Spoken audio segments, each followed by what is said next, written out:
Good evening. Say hello to Tim, everybody.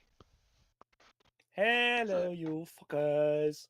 I'm just gonna tweak Tim's audio a bit. Give us a sound test, Tim. Wave and dance. 1, 2, 3, sibilance. Yeah, there we go. Und es heißt Landsknecht. That's nicht better. Landsknecht. Right. So, hopefully everybody can hear Tim.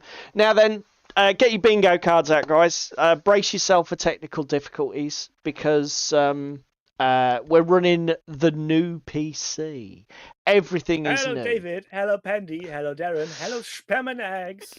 So Where's the Ewok kebab? yeah, Where's the Jerry? to be fair, I don't know if Ewok's been sitting out a few of our streams. I don't know if he's got Toros is in. Hello, sir.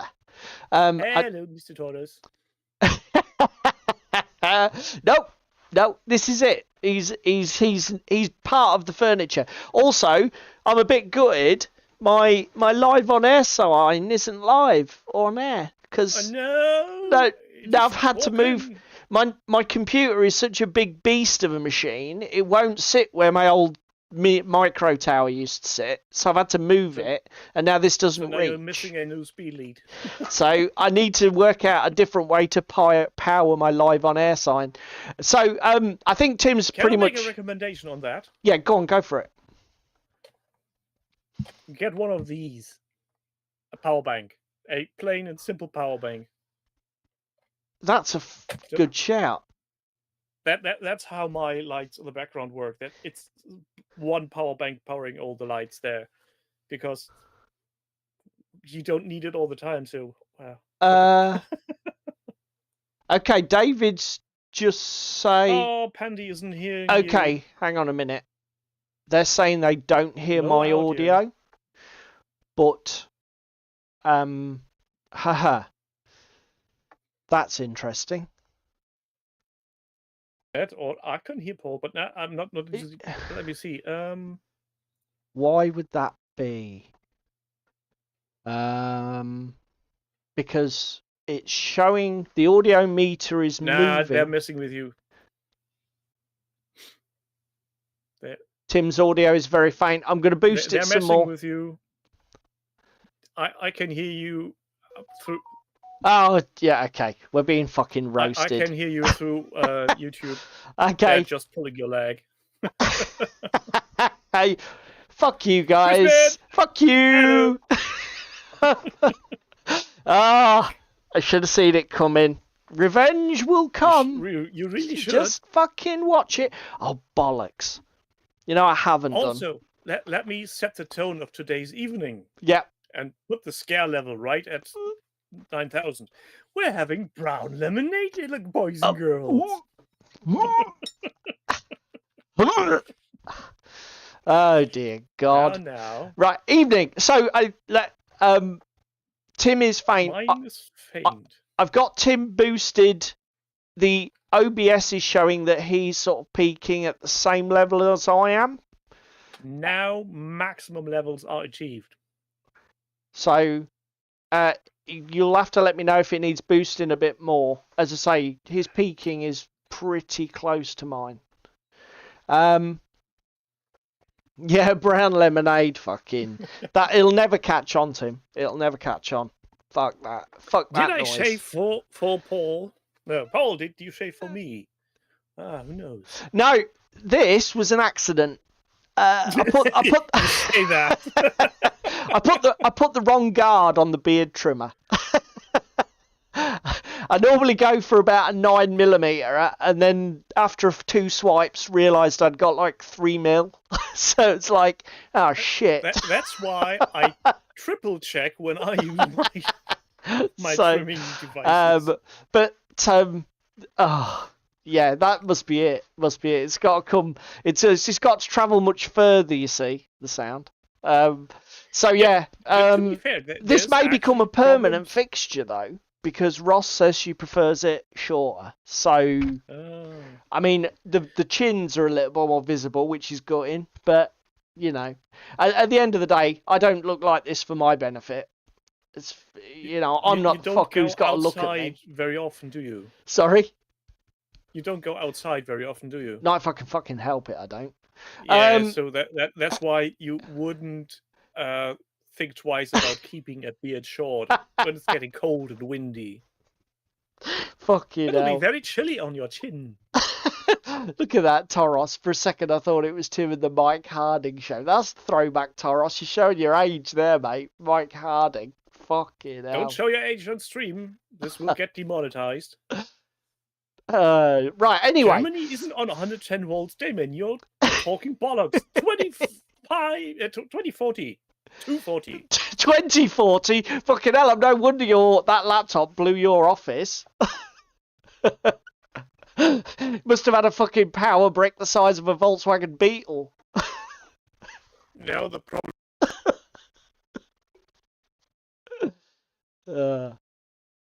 So let's. I think we've shouted out pretty much everybody who's in chat.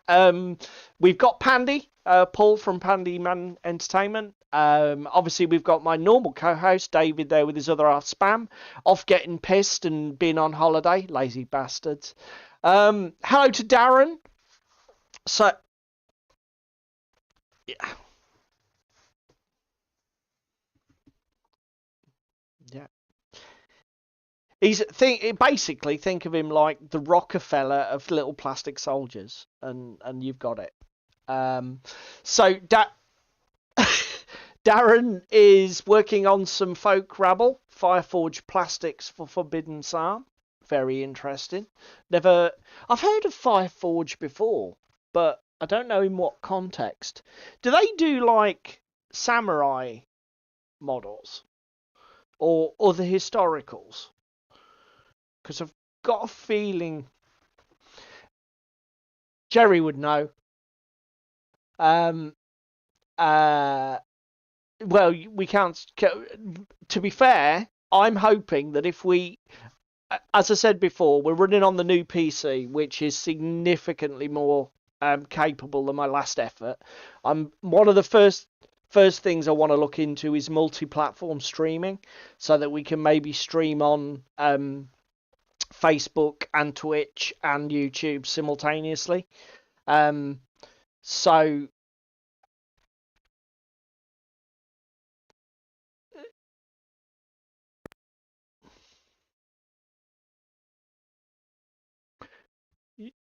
middle man, right? Something like, is it StreamYard that everybody uses?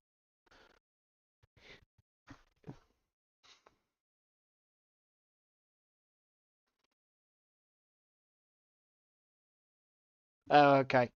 That doesn't bode well then. Fucking hell, if Tim couldn't be bothered, things aren't looking good for me. But it means that people like Jerry,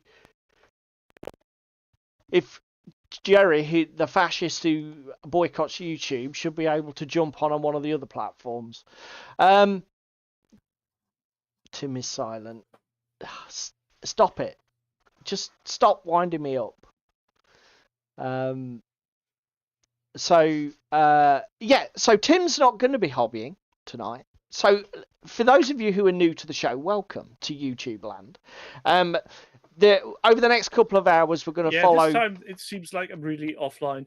We're going to be following our slightly different format. So now I'm back. Whatever happened there, I can't tell. You fuckers. I'm monitoring YouTube. Well, don't mess with us. Yeah, we'll have to keep an eye on that because, like I say, I'm just seeing the audio peak normally in OBS, but this is a new version of OBS because it's a new install. So, anything could go wrong. I haven't got a clue. I'm going to make horrible visual appearances now. Hold on a second. Yeah. Oh my god. This is it. We just gone after dark. What the fuck? Hello. Okay. So yeah, I am going to be trying to do some hobby. And I'm going to be trying to do what I did the other week because it's a nice brain dead fucking job. Let me show show everybody what we've got here. Oh, I can't believe I forgot to upload the photos, for fuck's sake. Right. Technical difficulties. Technical difficulties have already Yay! started. Let's do this first. So I'm going to be having another go. Oh my god, that's not very good. I'm going to be having another go at my barbed wire. Basically just painting in the barbed wire as the last step of getting these fucking things finished. Just a little simple terrain project on that wire. So that's what I'm going to be doing tonight. I've got fucking plenty to go on. I managed to get 2 done when I was on stream the other day. So if I get 2 done, then I'll be happy. And as I say, you're not hobbying, are you, Tim? Nope, my hobby budget has left the building and is writing me from down under and not coming back. Talking about Hobby Mojo for a bit. How do you find? Do your droughts last significant amounts of time, or do you find that you don't go long periods between, like, not being motivated? How is it for you?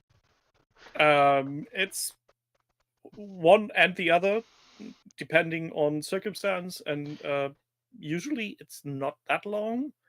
But this time it hit really sudden when I was finishing the Count Bin phase, and that it came to a grinding halt. There's a mountain of Star Wars Legion waiting to be painted, and I can't bring myself to even open the boxes. And do you have to have? Are you pretty good at just doing stuff for the sake of doing it, or do you have to have like an active project or something like that? I need to be inspired to do something. So either I'm really wanting to paint a miniature, like Count Bin face here, or I really want to have a goal, like I need this finished to have a game with it. But that's more or less not happening recently, since all my BattleTech I have is painted, and the BattleTech I'm still waiting for has been delayed yet again. Oh, yeah, you said you were going to talk about that. So let me just quickly talk about, because one thing that David and I normally do is we talk briefly about our gaming club. So what I'm going to do is just have a look at what photos I've got here. Add files. Just bear with me a second, everybody. Talk amongst yourselves. Paul should have prepared better. He didn't. What a shock. You need a check sheet to do it at the start. So no, because at the start of the show. Apologies, people. I'm completely exhausted. I almost fell asleep at work today. Hello, cheese pizza. If I start to ramble and being it's hard to understand what I'm saying. Yeah, that's my brain for you today. To be fair, my brain can't brain today. Getting far too little sleep. Where the fuck have I just put those photos? I thought I'd uploaded them. Could be wrong. I'm guessing they are still on your old PC. No, they were on my phone. Oh, is that one? Potentially they're still there. Just hang on a second. The new computer is faster than Paul. Obviously, yeah. Yeah. But, yeah. Considering our age, that's a very low bar to take. 2004, 9, 16. No, they're not showing. Okay, fuck it.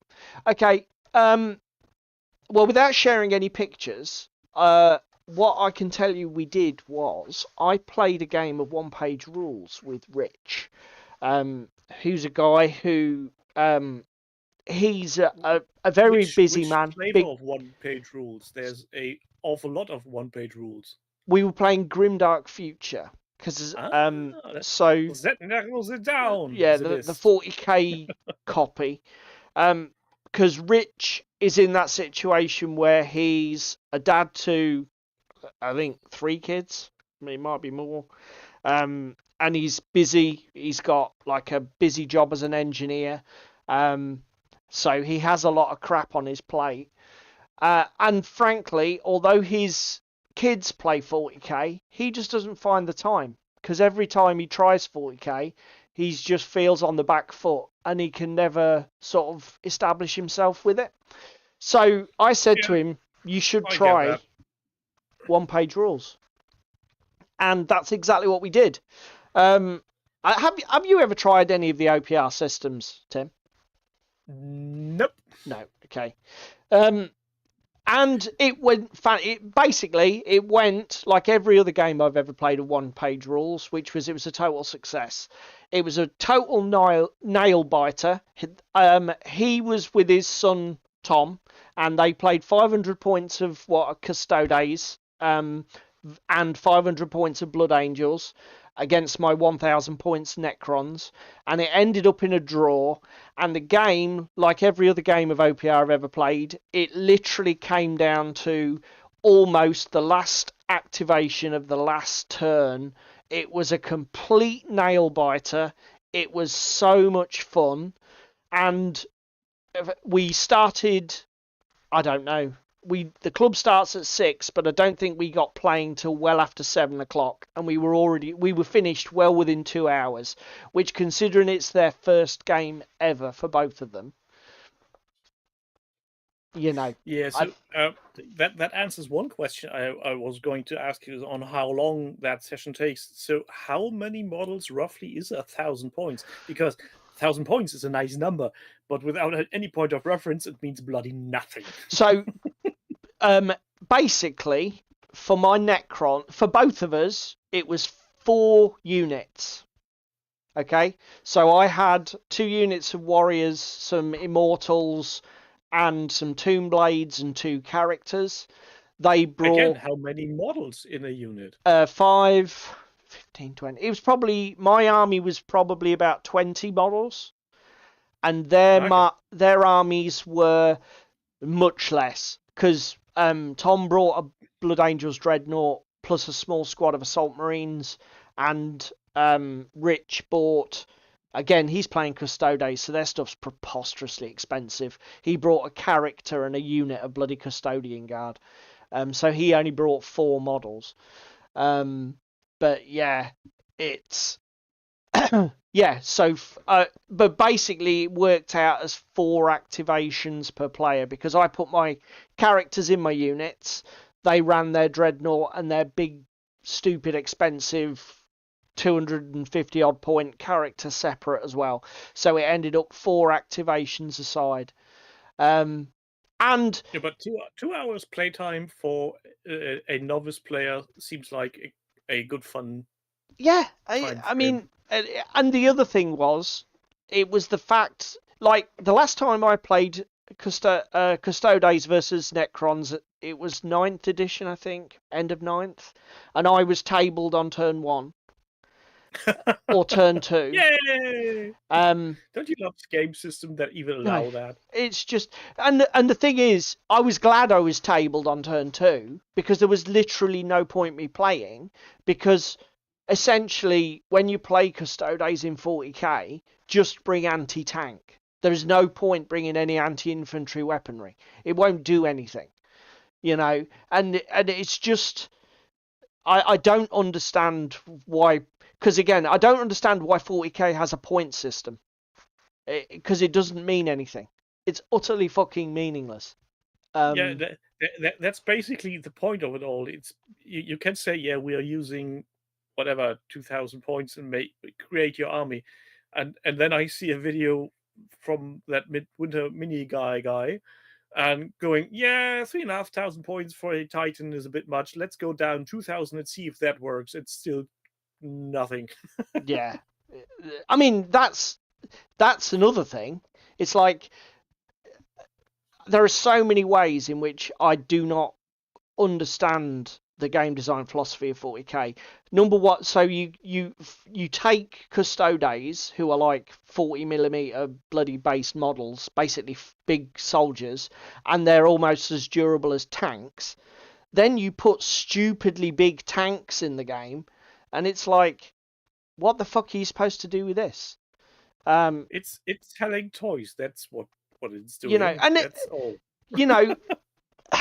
Well, yeah, that's it. It's all about selling models. But I mean, this is why OPR is so refreshing. So my 3 units of scarab, but my scarab bases. Actually, I had 5 activations because I had 3 scarab bases. They managed to take 3 or 4 wounds off the bloody custodes in OPR. Now you try taking 3 wounds off a unit of custodian guard with some scarabs in 40k. Good luck with that. That ain't happening. That would lead me to play 40k, have Necrons in that quantity, and C, even care for having a game of 40k. I mean, you would definitely have, even if you played at 1,000 points in 40k, you definitely have more models on the Necron side. But again, I played 2 games in 9th edition. I played against the Custodes and was tabled in turn 2, as I say, and then I played against the Plague Marines, and basically I felt bad because, like, I completely crushed the opponent and he couldn't do anything. Yeah, and also having many models isn't that bad. I mean, I played Space Orcs and Goblins back in the day of 4th, 5th edition, and had units of 20, 25 goblins just running around as a meat shield. Yeah. You just shove them in front of anybody, and you can't shoot through them. And you can't chew through them. Did you enjoy 40k back in the day then, Tim? Was it a game that you spent some time with? I did, but that's down to 2 factors mostly. A, Orcs had a codex that read like a funny Discwork-like novel. Yeah. Which really made myself almost wet my pants laughing. Yeah. And B, there wasn't much that I knew of at the time being anything different than stuff from Games Workshop. Yeah, so there was Necromunda, there was 40k, Warhammer Fantasy Battle, Battlefield Gothic, and Epic, and Blood Bowl, and that's it. Yeah, that's exactly the same for me. Till I was in my mid-20s, late 20s, I didn't play anything that wasn't Games Workshop. And it's like you say, you're just not aware of the rest of the gaming world, are you? When you're in that ecosystem. It was kind of a revelation when somebody came around and said, yeah, we are playing this new game. It's called Freebooters Fate. Yeah. It's pirates. It doesn't use dice.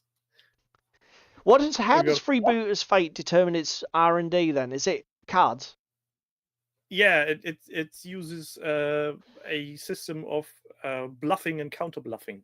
Okay, playing from a hand of cards. You're declaring an attack, and your defense is trying to guess where he wants to hit you. Okay, similar to Moonstone. Right, you have a pardon? Similar to the Moonstone mechanic.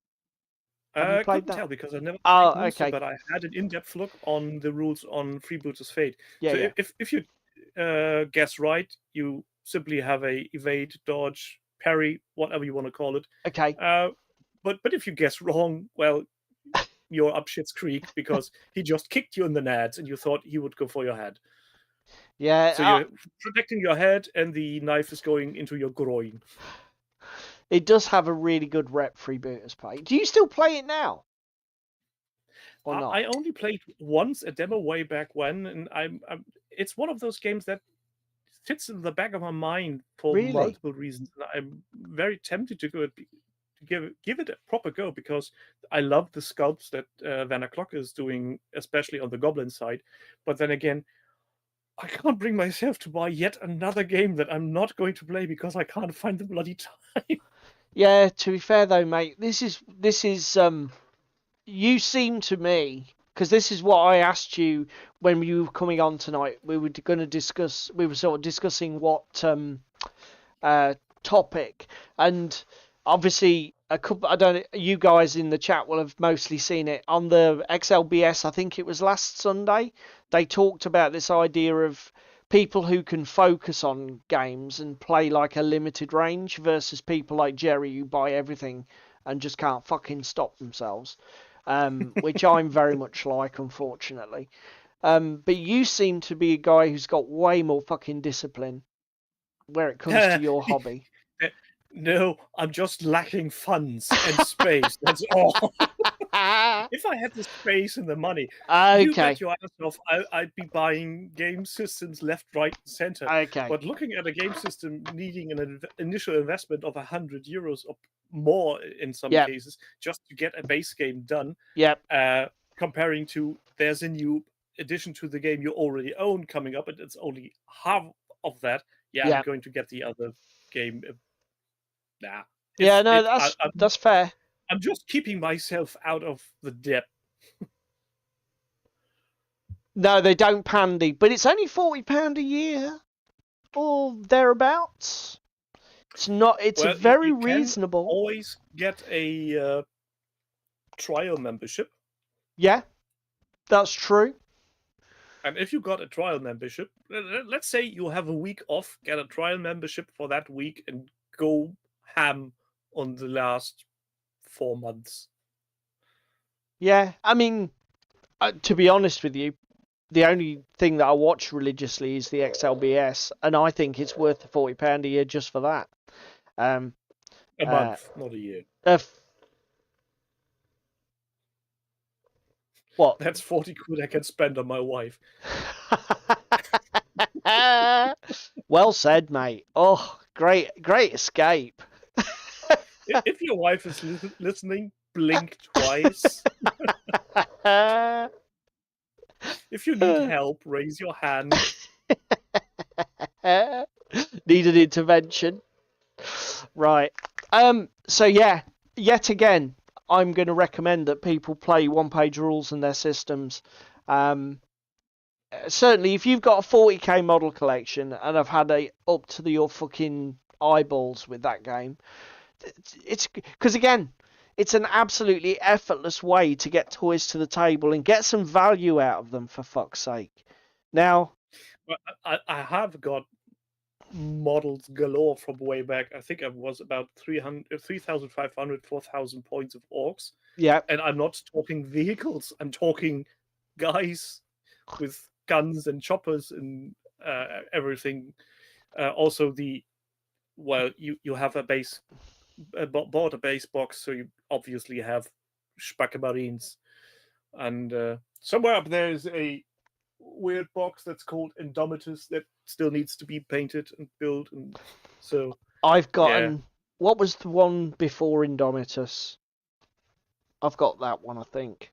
Unassembled. Wasn't Indomitus the first of the big boxes from 9th and 10th edition? Yeah. Indomitus is the one with Necrons and Spacke Marines. Yeah, I've got one that's Chaos Marines and Raven Guard. No, not Raven Guard. Dark Angels. Whichever one that was. That was a 2-player starter set. Don't ask me what edition. 7th? Question mark? Might be. But I've got a stupid amount of 40k stuff. And the big problem for me is, like you were saying about motivation, Tim, the problem I've got is, even though I've got tons of unpainted and unloved 40k, I'm not motivated to paint it or build it, because why would I play the game? Yeah, Darren, it's true. I won the Indomitus box set. I'm not going to deny that. That's cheating. And I even won a bloody fantasy box for Age of Sigmar at some point, which I then gave away for charity, so that's not sitting on my conscience. Again, another system that I'm not really interested in. It's way too convoluted. My Warhammer Fantasy Box 6th edition, unopened. Warhammer you should get that opened and get it painted. Yeah. Words will come easy. To be fair, do you know what? Because that was Battle for Skull Pass, wasn't it? No, that was 7th. The one after that, the 6th edition is Empire versus Orcs. I've already painted mine, so we can't even do a collab. Pass was dwarves, if I remember correctly. Yeah, it was Empire Orcs. That one I've already fully painted, so we can't do it. Yeah, that's the initial 6th edition core set. That one's fully painted, so I can't. But what we could do is we could do a challenge where I could do this Battle for Skull Pass, and we can see who could get it painted first. You know, your 6th edition starter. What have you got? You got a couple of units of orcs, some Empire gunners, handgunners. Let me stop you right there, matey. I've got that box. So far, you're correct. And then there's a very generous Horatio Noseblower who has sent me the orc contents of that box again. Okay. But because I won't make you paint all of it. That box. Well, I did already paint some of it way years back on a paintathon. Okay. But not even close to being complete. To be fair, though, would you have an opportunity to play fantasy? Starting painting miniatures for gaming system I don't use whilst games I'm playing are sitting next to me, look at me like wounded puppies. Yeah, that was going to be my next question. Would you realistically have any way to play it? Because obviously, if not, why bother? Well, I know that my friend with whom I currently play Battletech when I'm not here. Yeah. He does enjoy playing the occasional other game, but we also always wanted to start playing Frostgrave, which is sitting next to me. And you've already got stuff ready for that, haven't you? Yeah. I've got the rules, I've got painted miniatures, and I've got terrain. I only need to fucking start playing. You should do it, mate. You should do it. It's such a low effort. It's such a low effort. But Darren, if it's so uncomfortable to you being called by your surname, I can call you Demon Sub again. I don't mind. I don't even care. Yeah, if you didn't want to be called by it, don't put it on the internet. Yeah. There's a lesson. You don't want your messages critiqued, don't put them in the project system. No, don't listen to Tim. Definitely put loads of stuff in the project system, because otherwise he won't have any content. I'm not listening to myself. Him and Gaming Gandalf. So news. There isn't really much news from the internet this week. Yet again, it seems to have been a dearth of fucking stuff to watch for hobby. Obvious. Yeah, they're all waiting with bated breath on what's next on OTT regarding bold action. Yeah, that's. Let's go to. Ba-ding! Let's go to the news. So first of all, let's stay on one-page rules, because mini wargaming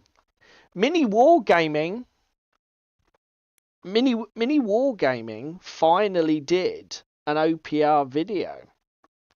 And yet again, it's really cool. It's great to see them featuring OPR. They didn't cheat and use 40k minis. They actually went to the trouble of printing the official OPR range for the Robot Legions, which is the synonym for the bloody Necrons, and the Saurian Star Hosts, so lizards with laser guns, which do look fucking cool, I think, to be fair. So yeah, if you... I need to go and get some water. I'm going to have to dash out, because I forgot to bring my cup of water. I might get a Guinness, actually, as well, while I'm going that way.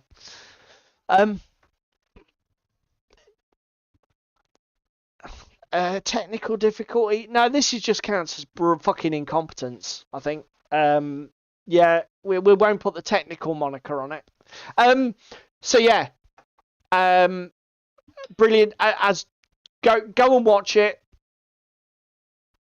If you don't believe me, just go and watch it. It's, OPR's rule systems are fucking cool, and they give you great games. Because this is the other thing that pisses me off. When you play something like this with your 40k collection, I mean, I can't remember who. Somebody said in the chat, I don't know if you saw who it was, whether it was Darren or Cheese Me. Somebody said that one of the drawbacks with OPR is that some of the units feel drastically different to how they do in 40k. So, for example, in 40k where Custodes are unkillable gods, they're not in OPR. You can actually remove them from the table by taking action against them. And the problem is, the idea of something that's an unkillable immortal god is fantastic when you're watching a movie or reading a novel, but when you're playing a game, it's utter fucking dog shit. You know? Yeah. You've got to have also, a different set of I can't see that parameters. as a bad thing if you're coming from a game where there is actually metagaming possible, where you can just plonk something on the table and go, ha, you can't counter anything, go fuck yourself. But I don't know. Where's the point in playing? I mean, have you ever come across a similar thing in any other game system? Like, Tim, where, you know, literally that... Not because the rules would allow it, but because of my own incompetence in building a proper army list. Right. So if you don't have any tank-killing weapons in Star Wars Legion, an armored vehicle will fuck you right up unless you roll critical hits. Okay. So... And that's... Okay. So again, there is an objectively wrong way to build a list. Like if you... Like you say, if you don't have a spread of options... It's a game of mixed units, so you just need to factor in the possibility that someone actually has a tank. Right. And maybe you want a unit that has the high possibility of actually getting some points of damage onto the tank. If you're just using regular old stormtroopers without any upgrades, you go, yeah, of course, a rebel tank will just drive through your lines, riding donuts and going, ah, fuck you. Just out of interest, because I'm a fucking noob, know nothing about Legion. Does it use like a slot army build system where you like have a support or a heavy slot where you put things in for a particular battlefield task? And those are already on the cards. If you look at them, they have different symbols going into troop, HQ, to use terms from 40k. You have a heavy, you have fast attack, and there are variations. And depending on how many points you play, so 500 small skirmish game, you have a different army composition than, like, say, a regular 1000 game. Yeah. And also, here's another question about Legion. Let's say for whatever reason you did make a bad choice in terms of your list build, and you unfortunately face somebody who's brought some heavy armor, for example, to use your example. Is there any mechanism within the game's like parameters for the missions or the objectives to still play around it, or is it literally like the 40k scenario where it's fucking game over? No, so basically, I'm not sure on how the current rule set, because they did some changes recently. Basically, you needed infantry to keep victory points or objectives. Yeah. They did tweak the change, so there are now some vehicles that also can capture objectives. But before, if you had let's say, an armored force of mostly vehicles, capturing objectives was nigh impossible. Okay. So if you had a high troop count army, you could just swarm the map and capture objectives and just hold them. Yeah. Gather points, basically, and weather the storm. Just let you guys... Yeah, depending on what mission is selected. That's the other thing. Is that random or... Yes. Okay. Random to a degree. You have a choice of different cards, and you take turns in either passing or kicking out certain objectives and conditions of the game. Right. So that you don't have a single mission book where you just flip a page open and say, yeah, so for this mission we have this and this and this. Okay. There's always a variation in this. Hence why army building isn't that detrimental if you get it wrong. If you're lucky, and let's say stick with, you have an infantry army versus a mechanized army, but the gaming conditions say, yeah, you need to take at least 3 objectives and hold them. Also, the first 3 turns you have a limited field of vision because of reasons. Yeah. All of a sudden, your troops can just run around the map and won't be seen or shot at. Okay. Yeah.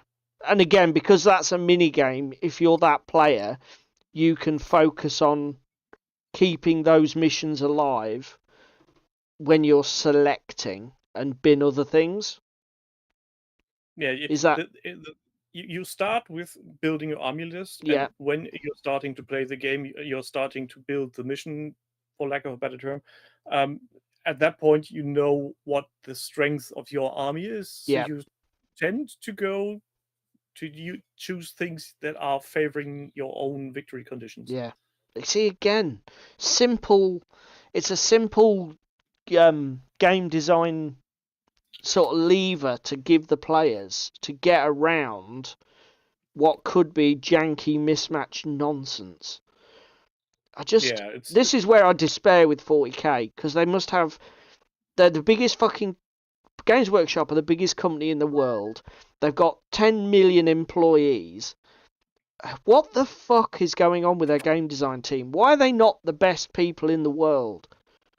I don't understand. Because they don't care for game design anymore. Yeah, well, I knew that was the answer before I even asked the I mean, question. Fucking. to be honest, for how long have we, and by we I don't mean us too, but the gaming community in general, been complaining about Games Workshop's rules being weird and shite? Yeah, well, At 40k and Age of Sigmar for some time now. yeah, And a the only decade. games that don't get complaints are old, Yep. trusty games like Necromunda, Blood Bowl, Yep. and called the one that Ben likes. Middle Earth Earth strategy battle game, Yeah, MESBG. because those rules are solid and they're not touching them. Yeah, and to But be fair, 40k, they're all rule sets that were written, what, 20 years ago? yeah, but so were initial rule sets for 40k. Oh, yeah. They just Yeah. started making utter garbage changes to Yeah. them for the sake of selling more miniatures. Yeah. Change every 3 years for the sake of fucking changing everything every 3 years instead of just changing what needed to be changed. Which, I mean, I get it when at some point they say, yeah, we can't be bothered getting another edition of Warhammer Fantasy Battle. We want to have a different kind of fantasy game. I get when market analysis says, yeah, we need to change, but bloody hell, nuke it from orbit, is that really a solution? oh, what, the fucking fantasy thing? Yeah. Yeah, but again, that that was nothing to do with the game. That was to do with the product line not pulling its weight. And it's like, why are we gonna? We're not even gonna manufacture and stock these SKUs unless they sell 10 times the volume. So they're gone. It's like we're not even because again, I don't. The last edition, But that just eighth shows again edition. that they don't care for the gaming system. They just care for selling miniatures. Yeah. And to be fair, that when they did kill it off, that was the era. Hence why troops like the Custodians being buffed to hell and back. Yeah. I mean, well, enough of Games Workshop. Yeah. Let's talk about one-page rules, nice stuff. I really should get into it sooner or later, maybe eventually. Do you know what you should do? You should do what everybody else does. Get some of your 40k model orcs out, blow the dust off, and just play a game using some of those miniatures and see if you can find a way to love enjoying those minis. Tim's already mentioned it.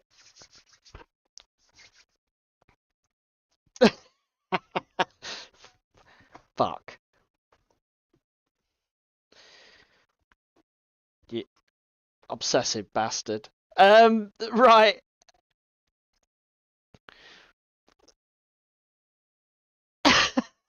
Is it like an airlock system where you're sitting now?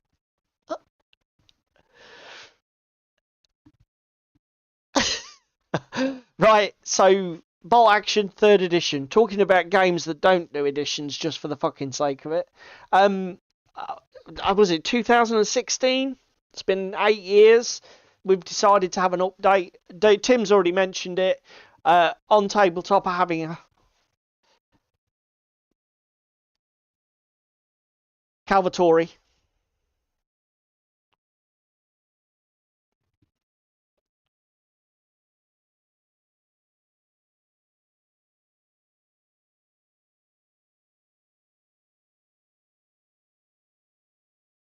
Okay. I mean, I'll be honest, the two pieces of content I'm going to watch are the how to play, because obviously we do play it at our club, because I don't think you do at the moment, Tim, do you? But yeah, the interview with Alessio, I'd be really interested to see what what philosophy he had behind the changes he wanted to make to the game and that sort of thing, because that's something that's I'm really into. I'm a bit of a nerd with that sort of shit.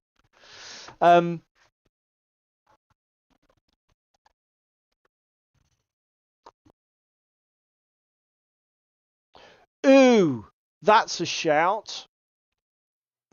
Give me an audio test. No, fuck. What the fuck, guys? I'm back. Okay. Yeah, it's... The Muting problem stream is, again. it's the source is shared across all the scenes, so changing the scenes shouldn't matter? Question mark? Unless you only did a copy and not a reference. Yeah, but again, I've got the audio mixer, which is... I'm gonna have to... But you need to select in advanced properties if you're having a monitor or output or just output or just monitor. That could be an issue. Oh, fuck. Try that. Penny says I'm back. Right. Okay. Hang on a minute. Try it again, Tim. Give me some audio. Hello. Okay. Can you fucking hear me? Right. What I'll do is I'll try and hopefully that'll fix it. But if it doesn't, I'll have to do a full diagnostic.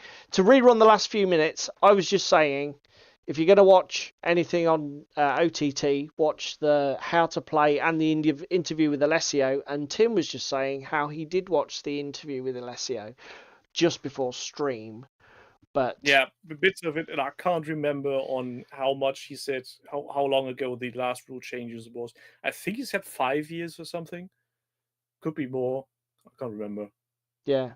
I mean, again, the thing is, the design team there are just focused on... It's just a completely different philosophy. It's just focusing on producing a good game system and models. Let's also be fair. They have one major advantage. Yeah. They don't need to come up with new and interesting designs and sculpts.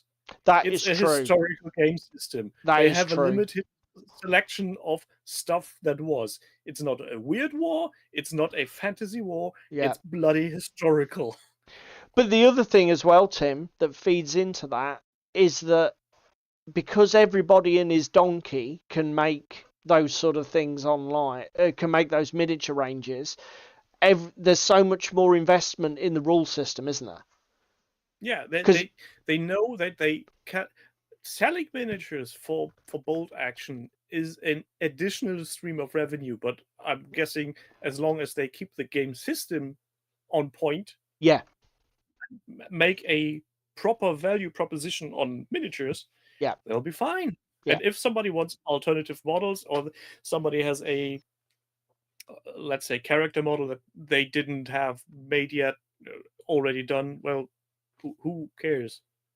Yeah, and again, like you say, as soon as they drop the ball on the rules, those people will just go, okay, well that's fine. I'll just play Battlefront at 28mm for my World War II and not bother. Do you know what I mean? It's like the rule system has to stand on its own 2 feet, and it's what you said earlier about Games Workshop. They don't give a tinker's jizz because they just want to sell you miniatures. Yeah, and if the rule system is sound and you have a given set of miniatures from your own company or different companies, and this is a potential segue to the main topic, scale even doesn't matter. No. You could just go, well, I'm playing bolt action in 6mm. I'm playing bolt action in 54mm. Again, changing, because even you don't even need to necessarily change ranges and shit. You can just the modifications you need to make are pretty much negligible. It's like one of the things that I see people do a lot in the project system that you and Jerry cover is that they will take like 10mm or 6mm miniatures, and a stand of troops represents one miniature in the original rule set, which is such an easy change to make, isn't it? Or go, we have this game. This is usually a 28mm. Let's go for 10mm, and instead of inches, we're using centimeters, and everything else is staying the same. Yeah, again, absolutely effortless change, isn't it? Yes, David, we told people the lottery numbers for next week's lottery, and you're not getting anything. Yeah, so go back to sleep. Yeah, Tim did leak the 108 million Friday super jackpot numbers. But if you missed it, sorry. Also, Paul showed his bum on camera. And I've only got one other thing to share. This is Lords of War Games and Hobbies. I do get recommended their videos. Whoops. I do get recommended their videos a fair bit in my YouTube feed, and they're effortless to watch. The only reason that this one piqued my interest was that these guys obviously run a game store in Toronto region, I think it is, and they say that still Games Workshop is the hot ticket, and it's the thing that they just sell the most of. And it's just like... And why is that? Because Games Workshop is the elephant in the room, and is just towering over every other company and just shoving their shit into people's faces. It's just the one that's brand recognizable. It's just so it's fucking like annoying. In the 80s and 90s when parents were talking about their kids playing video games, they're on the Nintendo. Yeah. It just pisses me off. ZX Spectrum or a whatever. I mean, I guess, I mean, I don't know. I suppose it's the same as like when you like a particular genre of music or whatever, and you just sort of like your friends are like, this is just noise. And like, I feel the same way about like the Games Workshop thing. You just feel like screaming in people's faces, for fuck's sake, try something else. Yeah, but also, it's... again, if you're go into any gaming club, the first thing you will notice is by a very high chance somebody playing a Games Workshop product of any description. You then go into any hobby store. The first thing you're going to notice is the wall of Games Workshop product. Even if they have the same shelf size as, let's say, Legion or Battletech or what have you, they will see Games Workshop stuff and they will recall, that's the game they played. I'm going to look into that. It's because obviously here in the UK, you've got Warhammer stores everywhere. Independent stores, wargaming stores are as rare as rocking horse shit. And unless you've got like a very large sized town or a city, you probably haven't got the customer base to support one. How is it in Germany? How is your internal market? Similar. Okay. So for years, my friend I'm playing with had a own independent gaming store, and he tried his best to cater to all other systems that are not Games Workshop. Yeah. So there was a lot of stuff to be had, and so he's now gone for some years, and so basically all we have is a let's call it a toy comic store. Right. That's more focused on comics and board games with a selection of miniatures, but mostly Games Workshop stuff. And then we have a Warhammer store. Yeah, which is obviously and Games in the next Workshop big all the town, time. 50 kilometers to the east, there are actually bigger independent gaming stores where you can actually have a broad variety and selection of games that are not made in Nottingham, courtesy of Games Workshop. Yeah. And the Jay and I forget the other guy's name here from Lords of War, and they use the phrase Games Workshop is just suffocating everybody else out. And they have enough money to just strangle everybody. Yeah. Games Workshop knows their stuff sells, and they know they don't necessarily need the independent gaming stores, but at the same time, the independent gaming stores need the the reach and the lighthouse effect of a Games Workshop product in their store. Yeah. I don't know. I mean, it's I don't know. It's my biggest only way fucking that could bugbear. change were if all of the independent retailers would go, you know what, Games Workshop, fuck you. We can't make a living off your product because you won't sell us your product for a decent price, and you're not allowing us to make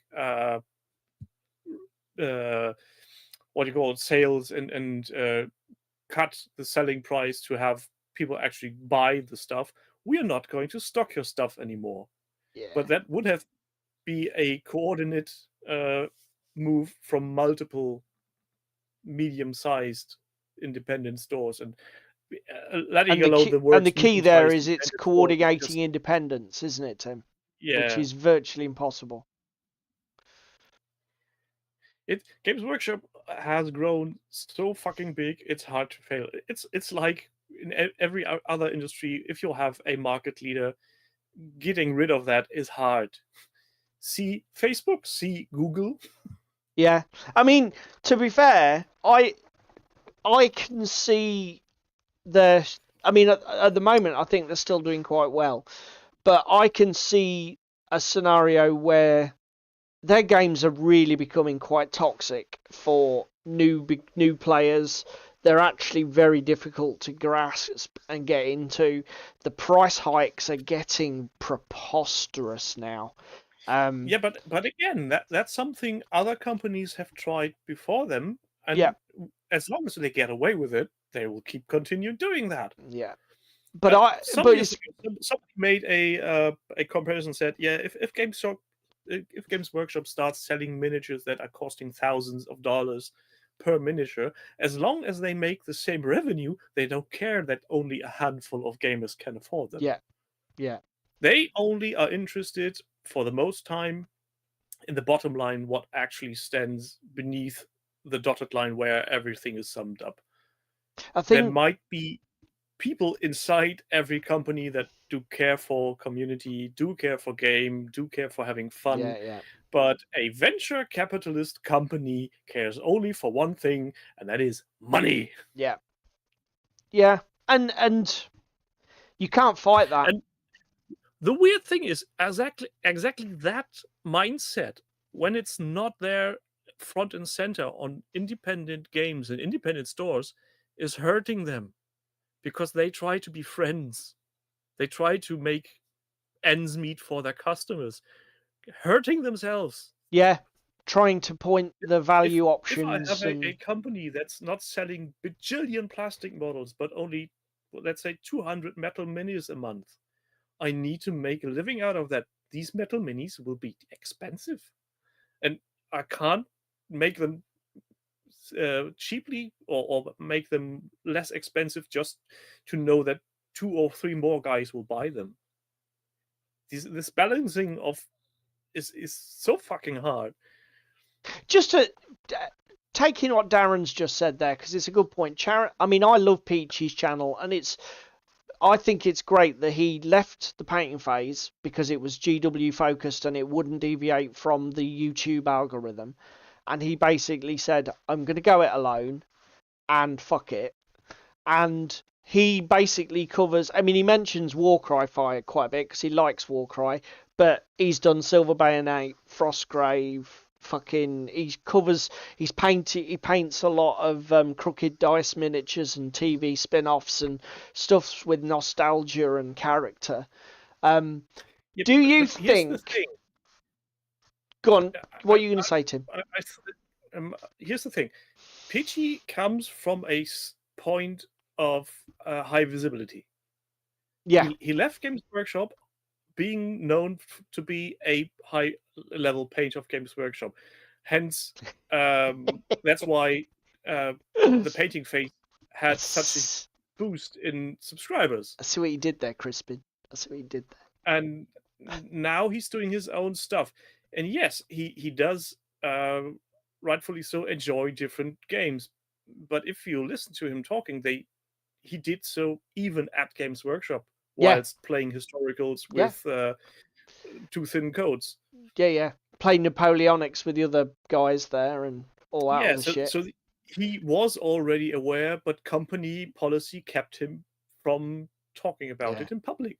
So my question was going to be, before we move on to the main topic, yes, is there ever going to be enough momentum in independent platforms like YouTube and the internet to propel the wider hobby ahead of the behemoth that is Games Workshop, with its monopoly on high street presence and that sort of thing? Yeah, and I think we're pretty much on the way there, and this is going to potentially rain hell down on me, and Jerry is going to have my head for saying that. But if things like 3D printing keep advancing in a pace they are currently doing, people will run away from Games Workshop.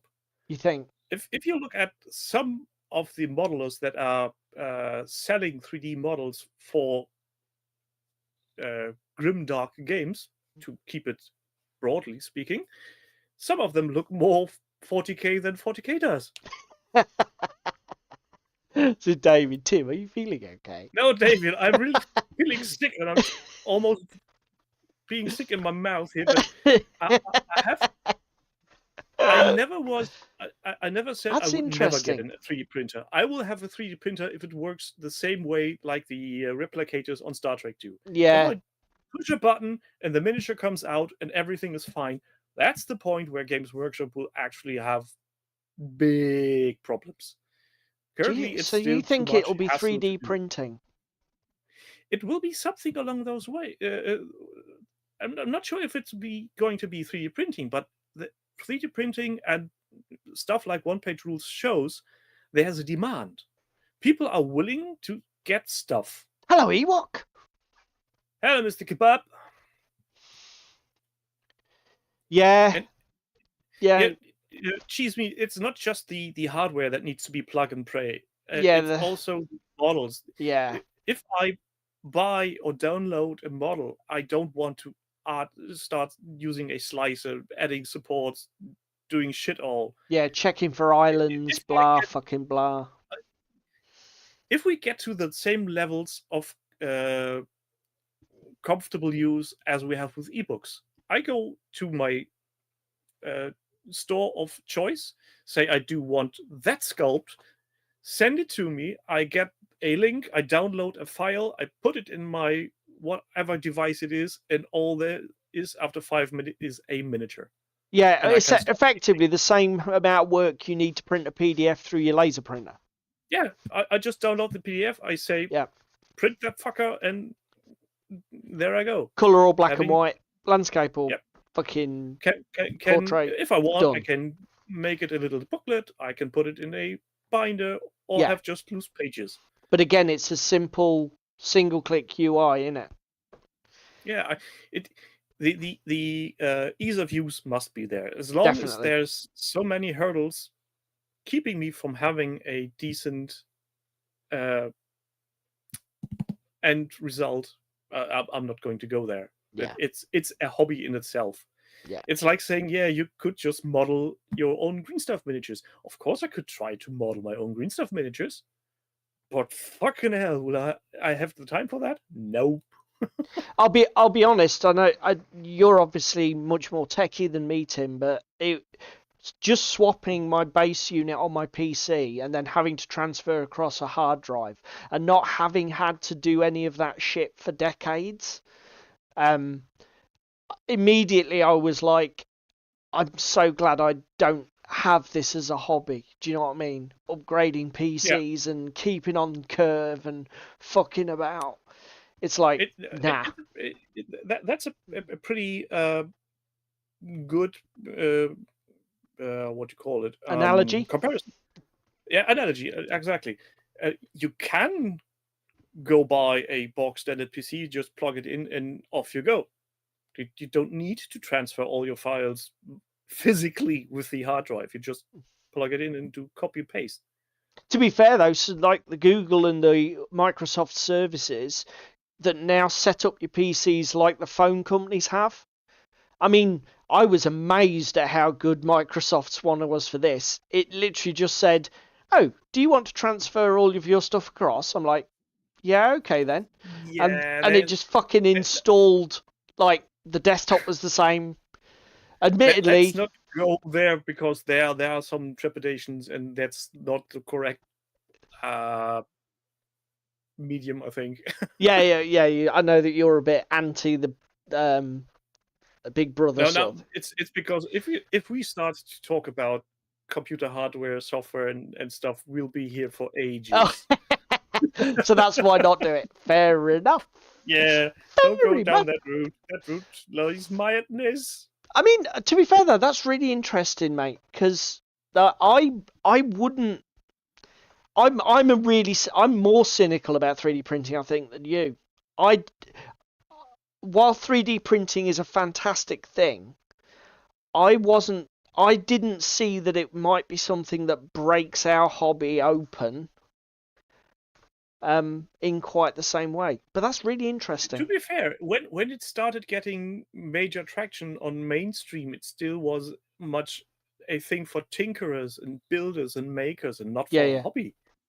No. Only when talented people started making STLs available that were high quality, and then resin printers came along and said, yeah, you can have your miniature that doesn't look like somebody used a stack of paper and cut it. Yeah.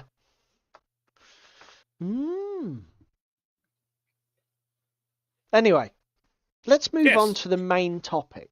So, when I asked you... Before we start, am I still audible, or has my audio changed again? Oh, that's a good shout. Can everybody hear Tim?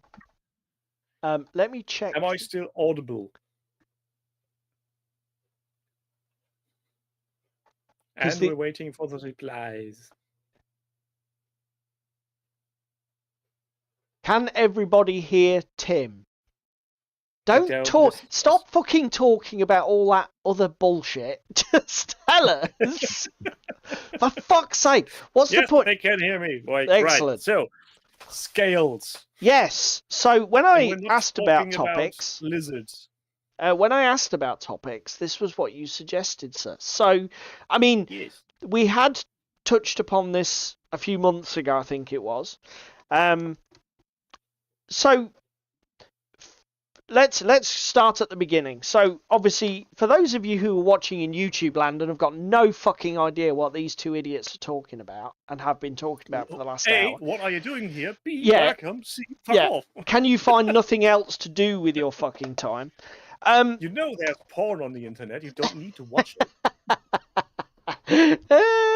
And maybe you were drawn here by my title and description. Well, you're in for a disappointment. Fuck you. There won't be any lotion, though. No. Yeah, let's do all the scales gags. So when you play with toy soldiers... We're tipping the scales, yeah, we do. When you play with toy soldiers, each of those toy soldier ranges have a scale to normal. So, like, if you take an average human being, they're between 5'11", 6 foot, whatever an average height of a typical person is in 2024 in the West. And obviously, if you represent that person as a miniature, you will end up with a size, and that is your scaling. Simple, really. Now... Yeah, but I think Cheesy put it best. It's a ratio to proper scaling, like in model building. Yeah. You've got a big plane, or you've got the same model on a small plane. That's scaling. On a technical level, Cheesy is correct. So, like, which is the best way of being correct. Yes. Scale modeling and in scale modeling, they do use the accurate representation of scale where you say 1 unit is equivalent to X units. So 1 to 48, 1 to 32, 1 to 75, whatever it is. Or in the case, and I think some historicals do that, don't they? I've seen like the really small scale battleships and that called like 1 to 2,000 or whatever it is, 1 to There have 20,000. been made correlations between the tabletop scaling nomenclature and actually scaling. Mel the Terrain Tutor actually did a very long video on that years ago. Yeah, there is where some. he actually went out of his way to go, okay, we are going to do this the German way and have a proper table. This is the hobby scales. This is what tabletop scales is. Did he put railway in there as well? Put all the HO and double N and whatever I the couldn't fuck tell. it is. It might be very possible. I can't remember. I know he did that video and it was very in depth. Yeah, because I think he got sick about that topic too. Yeah, I don't blame him. I mean, whatever nomenclature you use, whatever system you use to describe it, what you're talking about is a scale of whatever you've got versus its living, normal, real world representation. Even when that real world representation would never occur in the real world, like a three-headed alien or whatever. The concept is still the same. You envisage that to be yay big if it was here. The miniature is that big. And we war game in it's getting to be a pretty huge range of scales now, isn't it, mate? Yeah, let's best keep it to the most common in our hobby, which is 28/32. Thanks for scale creep there, Games Workshop. Yeah, 20 thanks mil, for that. 50 mil, 10, 6, and 3. If you want to paint little dots. Yeah, there's also variations where company A says it's X mil, but if you actually start measuring, they're fucking huge. And I think the biggest misconception is that people say, yeah, the miniature is 28 mils from the bottom of their feet to the top of their head. No, it's fucking not. Yeah. You measure from the bottom of the feet to eye level. Yeah, that was always what it used to be, wasn't it? Yeah, and it's the only reasonable way to do it because different headgear. Yeah, hats and shit. Hats actually make a difference in small scales. Yeah. But I mean, scale change in games leads to a huge amount of knock-on effects, doesn't it, mate? So like one of the things that you sort of like pointed out in in the ideas for title that you sent me and what I used in the end was this idea that when you start getting down the scale, the miniatures do get so fucking small. Yeah, but at the same time, the detail get less. Yeah. And again... So it's not so bad on our eyes, and you get away with much more rough painting, for lack of a better term. And the other thing is, if you're playing a game, let's just stick with the usual thing most people know. You play a game of 40k, and you have a 3x6 table. Whoa. If you start going for, now we don't want to play 28 mil, we're going to use to shrink everything down to 6 mil just because we don't have the room. You can shrink the table. Yeah. Everything else stays the same. I mean, was it Luke did that, didn't he? He scaled down a load of 3D prints and played 40k on like a 12-inch square. Yeah, it could be. Or something insane. Old epic miniatures. Because just using scaled down 3D printed proxies. But so what about scale? Now we've established what scale is. Where do you come at it from? Are you somebody who games in particular scales? Do you have a favorite? What's your where's your Historically speaking, most of my collection is 28 mil. Yep. That's a fact of life. Excluding X-Wing, because that's a complete different thing. And well, Battletech is a funny thing because technically it's 8 to 10 mil, but the actual miniatures, the big stompy robots, are 28-ish in size. So painting them is similar, like painting 28mm humans. But I think the main reason why I never deviated from 28mm is simply the fact it's not available in stores so commonly. Yeah. It's still where Because the majority of games squat in that common ground, isn't it? yeah, and the thing is, if you come to think of it, if you buy a box of 5 miniatures that's 28mm, the box will have a certain size. Yep. If you're buying 5 miniatures in 10mm, it's going to be a tiny, tiny blister. It's simply invisible. Yeah. But to be fair though, given that's not what happens, is it? What tends to happen is when you're buying smaller scale miniatures, you buy more of them. Yeah, it's an odd thing. The smaller the miniature physically gets, the larger the battle habit seems to be. Yeah, and that's At quite least for most useful people. from a wargaming point of view because it allows you to. I don't like using the word simulate because games are not simulations, but No, it's but you scale your battles. yeah, and it Literally, you scale your battles. You're getting from a 28mm whatever game of 10v10 to a 6mm 100 versus 100. yeah. But I tell you what, this is. I tell you where this comes in, mate. Is what we were talking about earlier. One of the David things. is naked, he says, Oh my outside at god! 6 degrees. That's a very short third leg, mister. I hope 28 Spam isn't millimeter. too disappointed. Unless it's hanging near the ground. Is that what he's trying to say? It is this cold, is it? This cold. What I was going to say was, we talked about it earlier in terms of like big vehicles in 28mm games. And how are you on this, right? I get frustrated that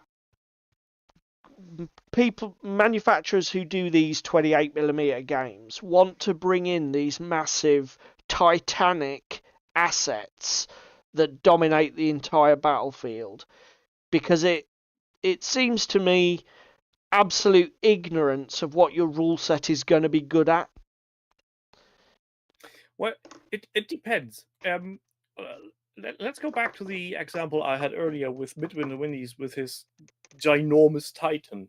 Yeah. Obviously, that's not a gaming piece, even though they have rules for it. Yeah. It's a fucking display piece. Yes. And the fact that he's getting his ass handed to every opponent he feels that monstrosity against, even at 2/3 of the initial point cost, just shows it's not working. No. And it doesn't No, take a fucking not. degree in maths and 20 years of game design experience to realise why that would be a fucking stupid idea, does it? Yeah, I'm not sure. Have you seen his Let's Play with the Titan? If it's Midwinter Minis, no, because I can't stand the bloke, and I don't watch his channel. So he did a Let's Play playing against knights. Yeah. And yeah, as they said in the video, he's got a fucking ginormous plasma cannon. That thing fired on close distance on everything in front of it should just be evaporated and nothing happened. Yeah. It's just What? total mess. Because the dice said no. Exactly. The dice god said no. The tiny little robot knight had a shield that protected him, and the tiny little robot knight had a weapon that just pierced his knee, and then he dropped. Yeah. A game over. It's Yeah. just it's unbelievable. There are just so many reasons why it's fucking bad game design. You know, it's beyond. You know, it's beyond idiotic, and the more and more I'm gravitating towards games like, I mean, I just like games where a lot of the assets are all similarly scaled, similarly powered. Frostgrave is a great example.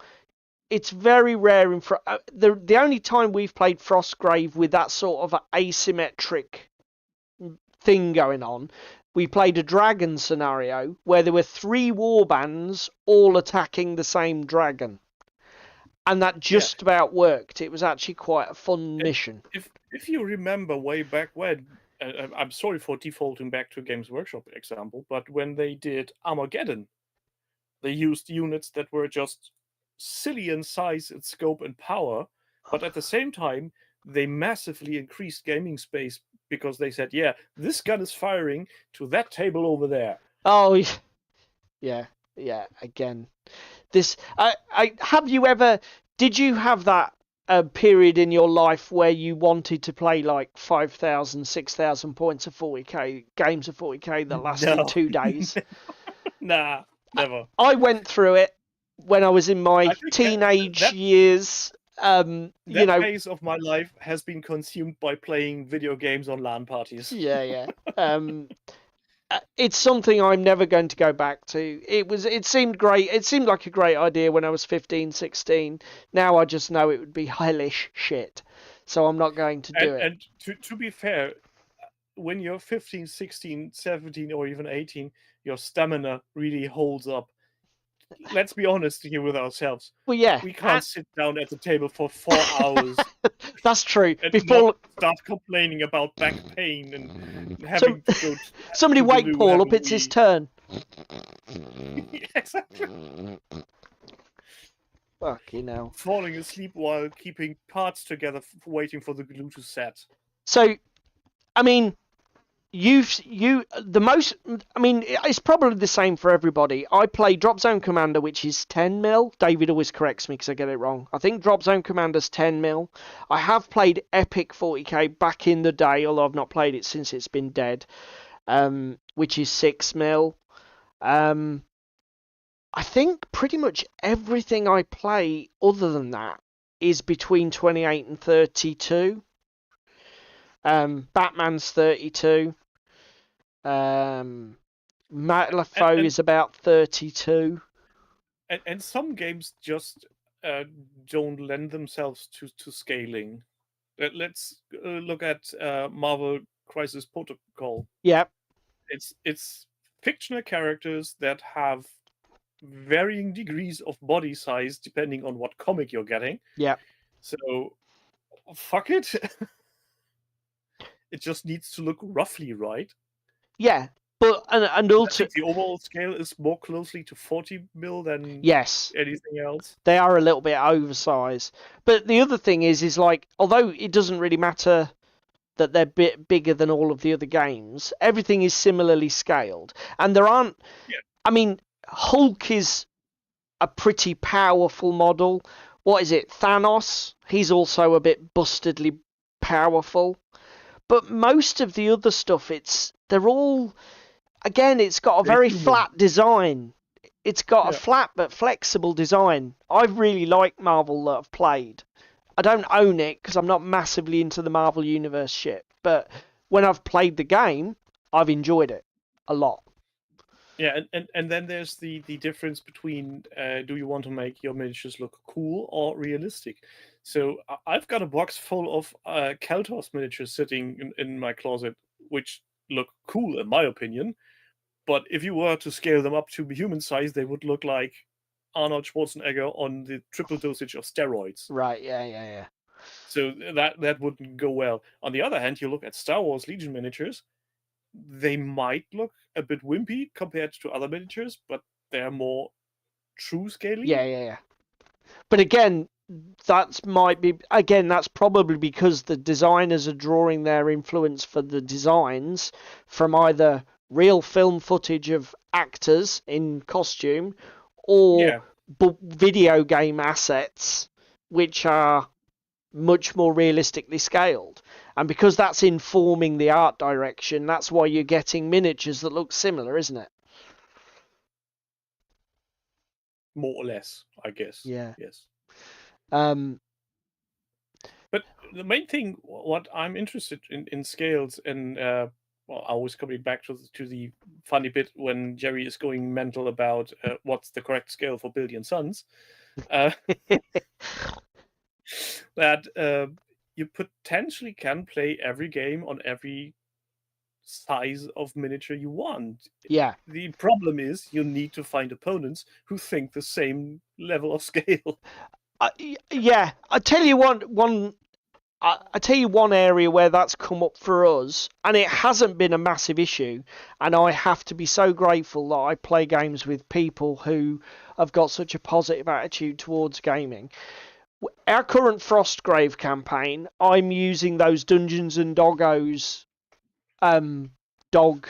Dogs. They're not even anthropomorphic. They're just fucking dogs dressed in costumes. The same kind of thing you see when you've got fucking dogs walking around on YouTube dressed in silly suits.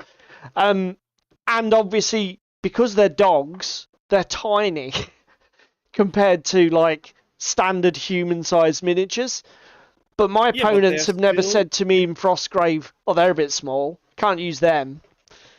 You know, it's like let's stay on the anthropomorphic side. Boars and badgers. That's different variations of animals that are all roughly human-sized, while if you were to take the actual animal, it wouldn't scale at that level.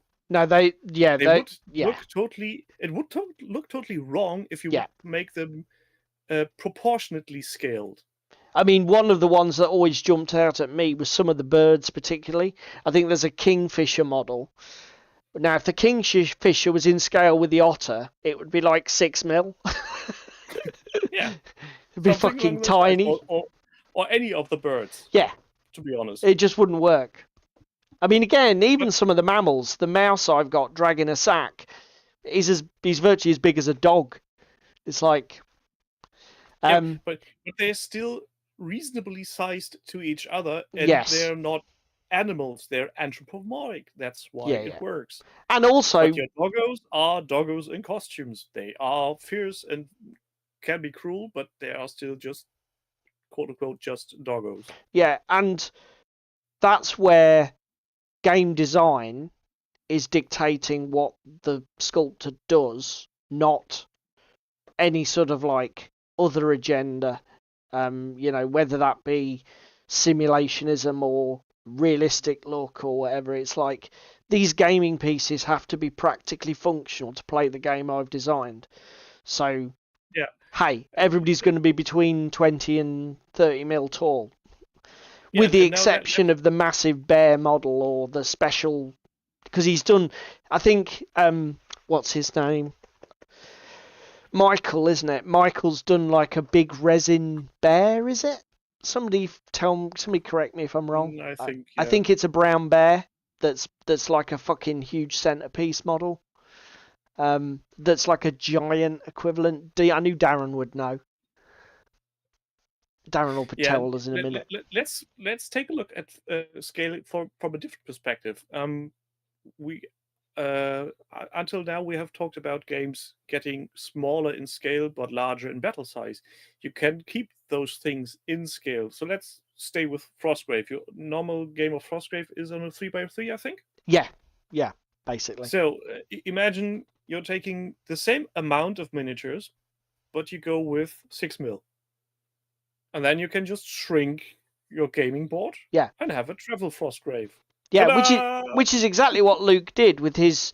He literally built a 40k table that was in the back of one of those cheap pictures you get, cheap prints from IKEA or wherever. So he could hang it on the wall, then take it down and play 6mm 40k inside it. It was literally... He turned 40k into a coffee table game. And, And some games really lend themselves to it. I think Blood Bowl would work on that level as well, because that's basically just squares. Yeah. Good night, Cheesemeat. I mean, the problem with that, Tim, is the game's got to be good enough for you to want to be asked. I wouldn't play 40k at any scale because the rule set's shit. But 40k could be a interesting diorama. Yeah, very much so, because the world is the best thing about it, and the stories, and the characters. Coming back to the second edition Orc Codex for 40k that's sitting in my closet, being read occasionally for the laughs. Yeah, very much so. The world, I can't find... I mean, again, to be fair, you can't really... You can, I guess, in terms of the clutter and the busy bollocks that their miniatures now have, but the miniatures are still great. It's just their rule sets that blow, and it's because they don't count.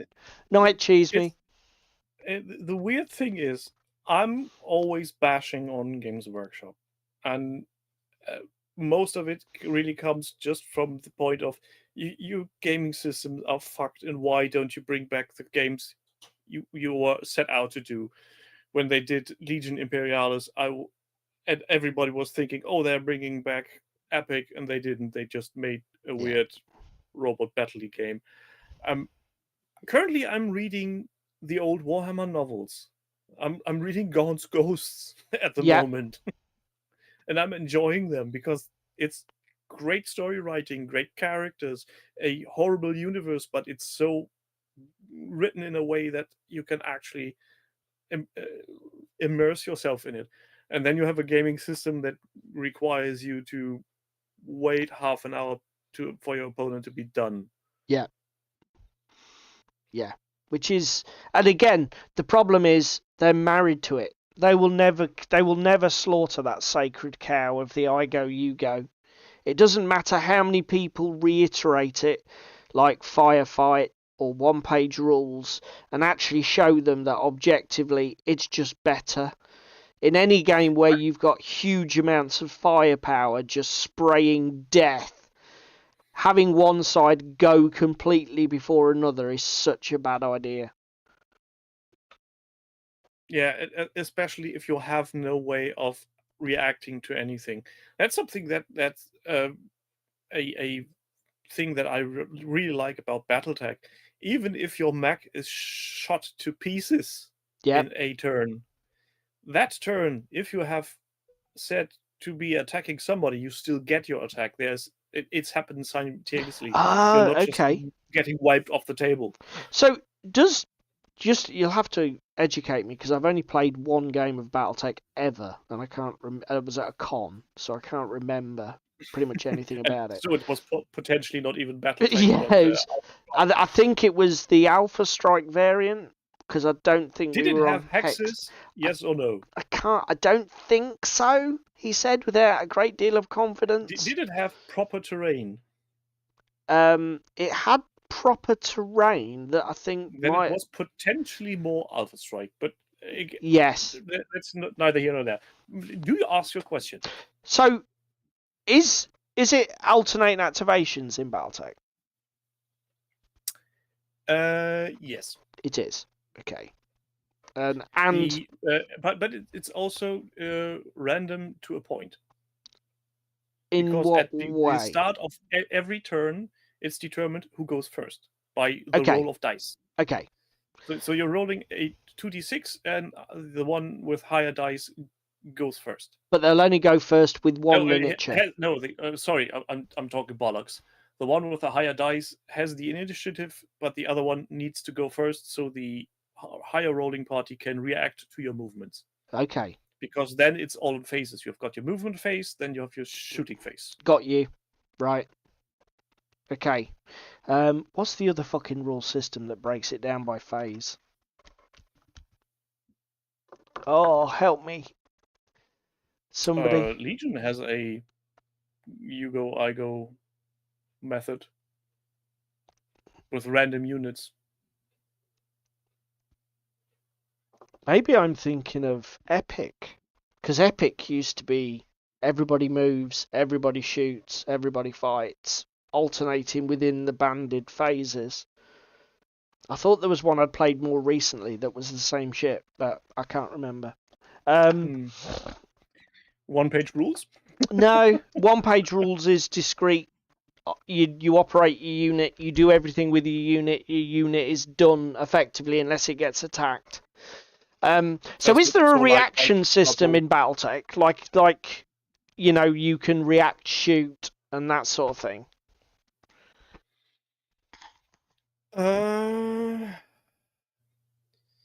Well, since you're determining initiative at the first time, let's say you have a battle 2v2.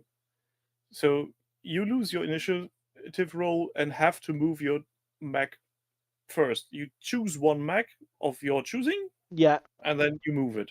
Right. Then your opponent has the opportunity to say, okay, I'm taking either a pass on one miniature that just stays still because you don't have to move, Right. or he says, yes, since you're moving there, I'm going to move this one here, and now you're in reach with my firepower.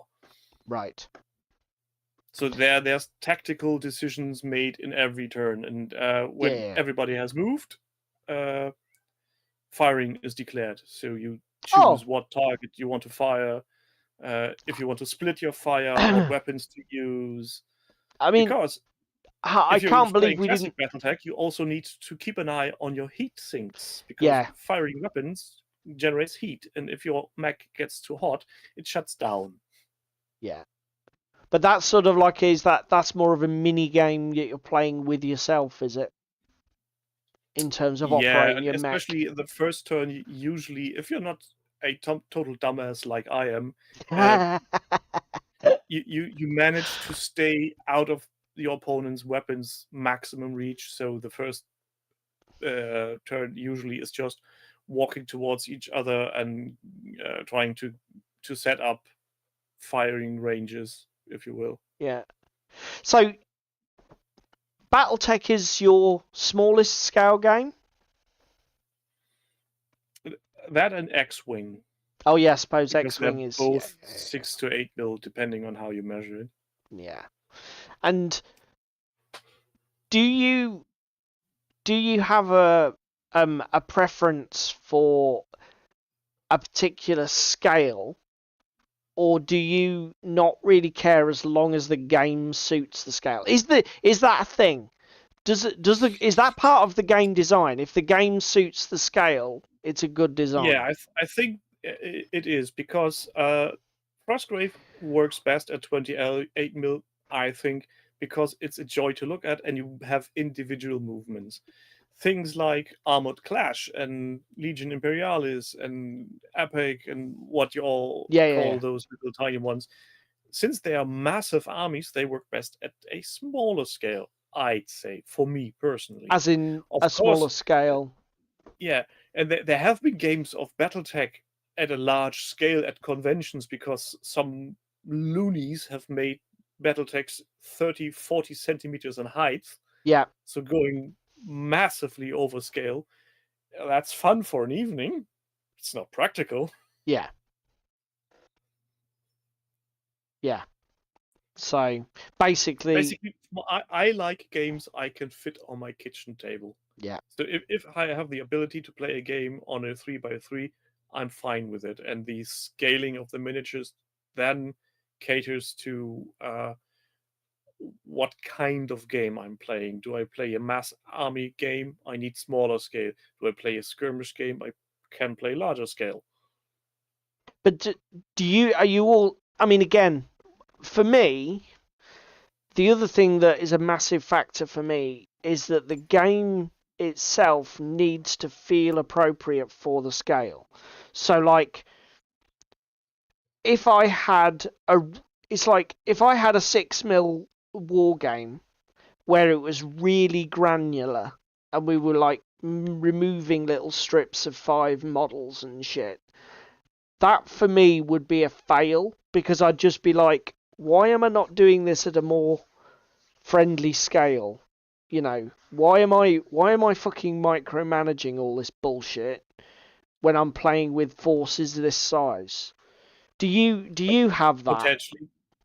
No, not really. It just, again, boils down to how fluid is the gameplay. How much does it feel natural to play a game in the way it does? I don't think that a game of, let's say, Blood Bowl would feel natural if you're playing with 55 millimeter miniatures. It would be an insanely large board. Yeah, it would just, the practicalities would make it a chore, wouldn't it? Yeah, and so why go nuts on those? I think there's scales that are in between that only make a difference in visual representation. Like something just said, if you're going to 15 mils, basically halving the scale, you still have a lot of details in the miniatures. You still have the same mechanics and the same visual effect, but you can get away with a smaller gaming footprint. But the game wouldn't suffer from it. No. If you go down much more and start using the same mechanics, and as you said, start needing to pick out single models from a tiny 3 mil strip, that's going to be a nightmare to put together back again. Yeah. And again, it's that's true. I mean, so David says mythic battles and different scales across minis. The thing is, mythic battles is a board game, and they're although there is like some scaling. Yeah, it's like with Imperial Assault, to stay on the Star Wars line. Most of the miniatures are human scaled similarly, and then there's a tiny ATST, which is like way off. Yeah. Yeah, it's basically double the height of a human. Yeah. And if you put a proper scaled model next to a Legion model, it's I think 8 to 9 times the size. So that doesn't work. And again, but it's a board game, so it's a board game, so it doesn't matter, does it? It's a representative token. It could be just a flat piece of cardboard at that point, because it doesn't make any difference, because there's no rules for hiding behind terrain, shooting over terrain and cover and stuff. It's a 2-dimensional game. Here's the thing: do we think, as a group of gamers with experience, that there is too much subdivision at the lower end? So, like, we've got 10mm, 15mm. There's also, is it Airfix is 20mm? And there's some other model. I don't think there's anything as too much. You think there's value in all of those subdivisions? It always boils down to, is there a market for it? Do people want it? What I find more irritating is when companies start to sell you models the size X, pretending to be a different scale. That's that I don't need that. What do you mean by that? No, so an example. Let's go Games Workshop. We had Space Marines being close to 30mm for years, and now we have Primaris, which are fucking humongous, because they couldn't sell any more of the old school Marines because everybody and their dog has them. Do you think it was that cynical? Or they're still pretending to be 28/32 mil, which is fucking insanity. Because don't you think?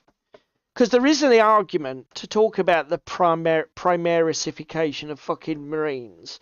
I've heard people say it's all about the narrative of the game, and in all of the novels, these things are described as being like fucking 1.5 times as tall as a typical human being. Huge slabs of men, even when they're naked. I would believe that if it wasn't for the Games Workshop discontinuing regular Space Marines and upsizing Chaos, which has been cut off from the Empire for 10,000 years, for fucking sake. Okay. Chaos Space Marines have went away. But it's they should be the same size. But it's like a retcon, though, Tim. What they're saying is, oh yeah, they always should have been this size, but we just did them wrong. Yeah, this brings us back to Games Workshop. Doesn't give a shit about the rules. They just want to sell miniatures. They also don't give a flying fuck about their lore. Yeah. Well, let's not open the fucking female custodes can of worms, shall we? That's completely off. And that doesn't even cover the topic of scale. No. Yeah, I don't know. I think for me, as a wargamer, I would like it if, like, the industry adopted a standard set of, like, maybe 6, 15, 28. But don't we already have that in historicals? Yeah, well, but I'll be honest, I'm nowhere near as knowledgeable as like Gaming Gandalf on the historicals front. I'm a pretender. I'm very much a GW boy who's branched out in my later career to explore other things. I was raised in the same I'm not going toxic greenhouse as you. pretend that I know anything more than you do, potentially. But just looking at news articles when scale is mentioned, most of them seem to be, for my eye, the same. And every now and again, there's actually people doing size comparison for historical miniatures. And just think of how often Jerry gets asked, how do these compare to Yeah, manufacturer X? yeah. And most of the time, the answer is, yeah, it's fine. They're not exactly the same. They might be a smidge different, but at the same time, fucking humans aren't all the same. I was If we just were all about. the size of Jerry, there would be a different world. Yeah, I was just about to say infantry models. You do have a huge amount of flexibility and get away with blue murder, but when you're talking about, say, for example, you've got two companies both make a Sherman tank, for example, a particular model of Sherman. I'm not an expert, so I can't rattle off a load of numbers and look smart. But then you find that one's like 12 mil wider and 20 mil longer than the other. I guess some people would find that sort of triggering. Yeah, but at that point, if you we're coming back to actually representation of existing stuff and not just a fantasy. That's true, yeah.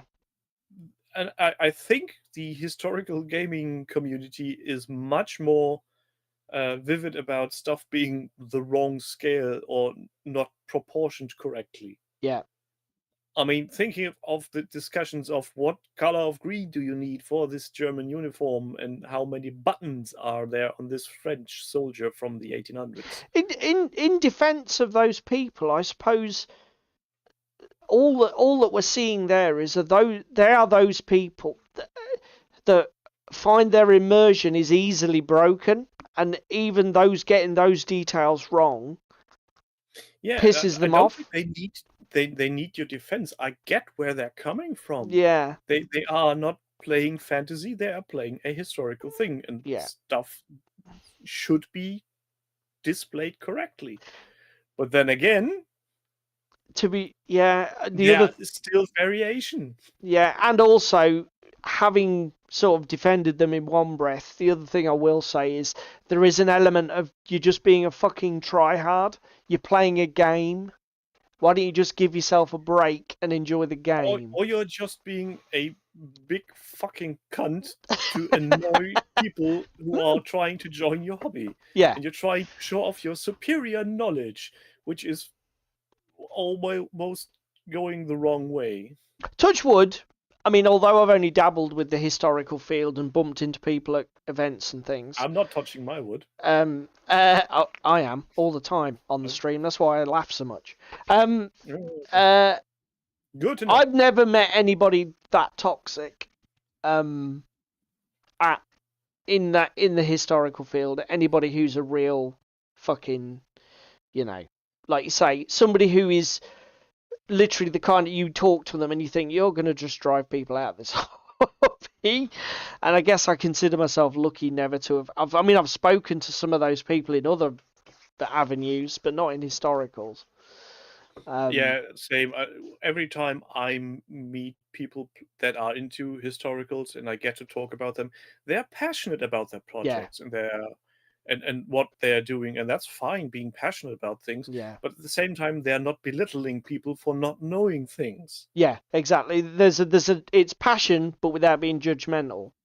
Whereas and also I have yet to meet in person someone of that ilk that's not going to acknowledge, yeah, I was wrong, you're right. There is let's say, there was a unit of special soldiers stationed in somewhere, and because of weird color choices made by the maid who cleans their clothes, all their usually white undergarment is now pink. Yeah. I mean, that's a pretty extreme example, but I get where you were going with it. Yeah, it's a candy pink underwear, really? It's a Chocks pink away. For bloody sake. Again, though, but we only had red and white left. But to be fair, I mean, that's another thing that I think people who are truly passionate about the historical sort of stuff, they realise that there's a huge amount of variation in real world military gear, even with modern manufacturing methods and standards. There must be a huge amount of variation when you take wear into account, batches of dyes and shit.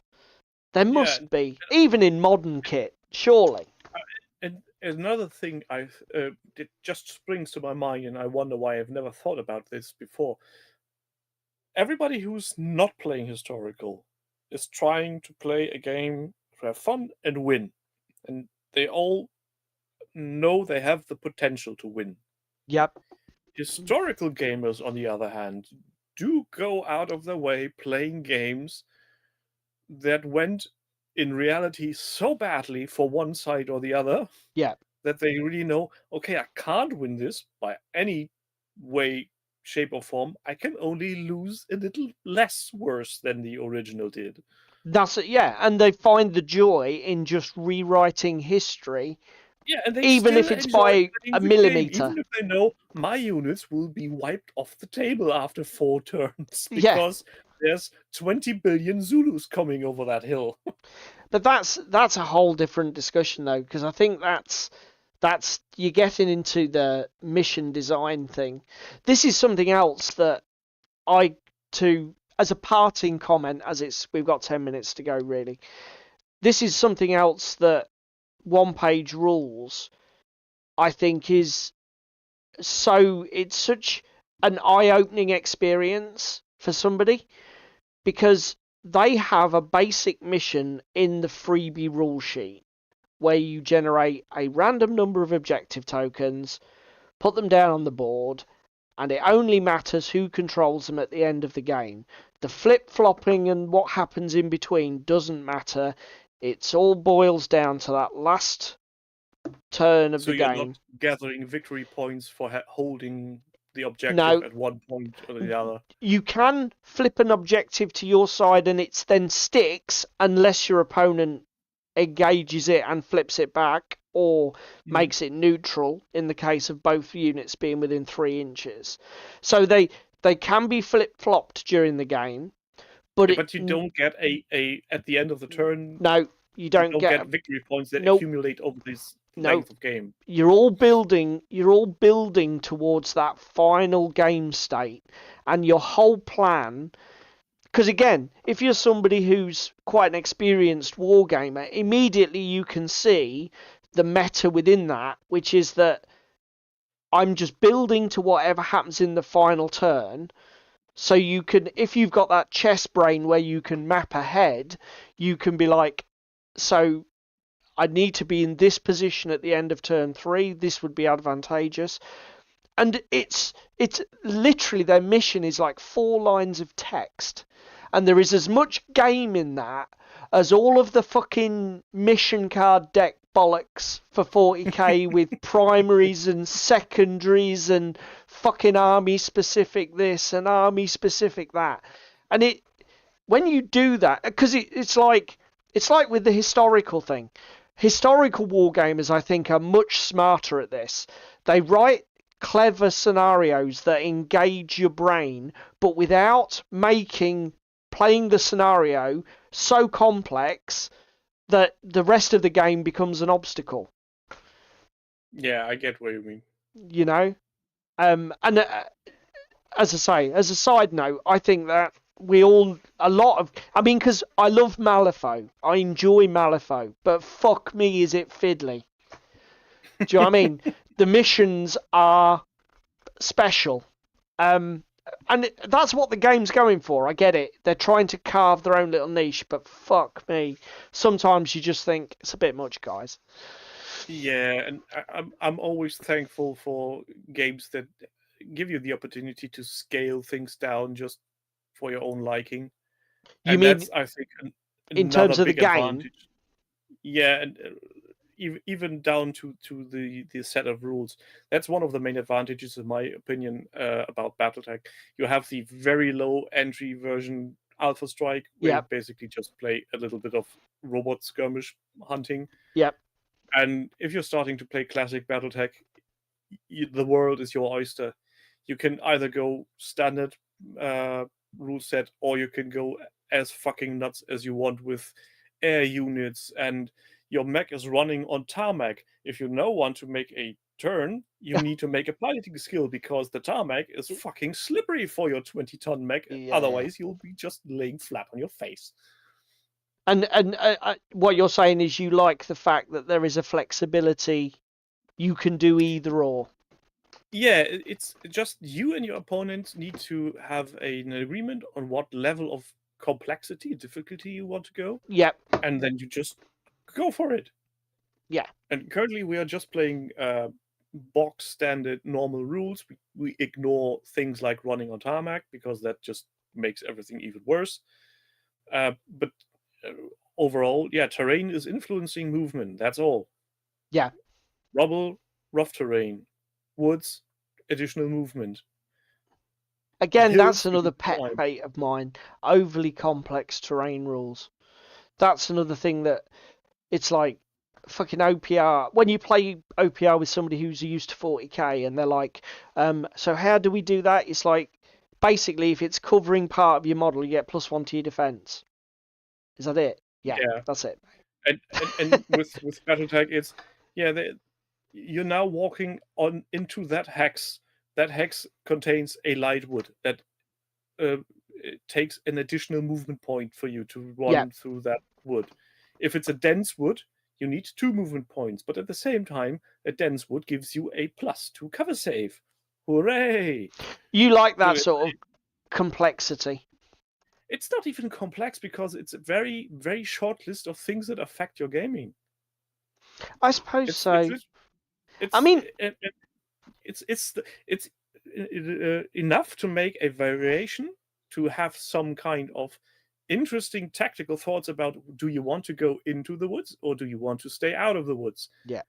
But You've got BattleTech's fairly low model count, though, isn't it, Tim? How many model mechs do you normally play with?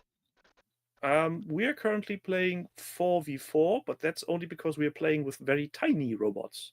Okay.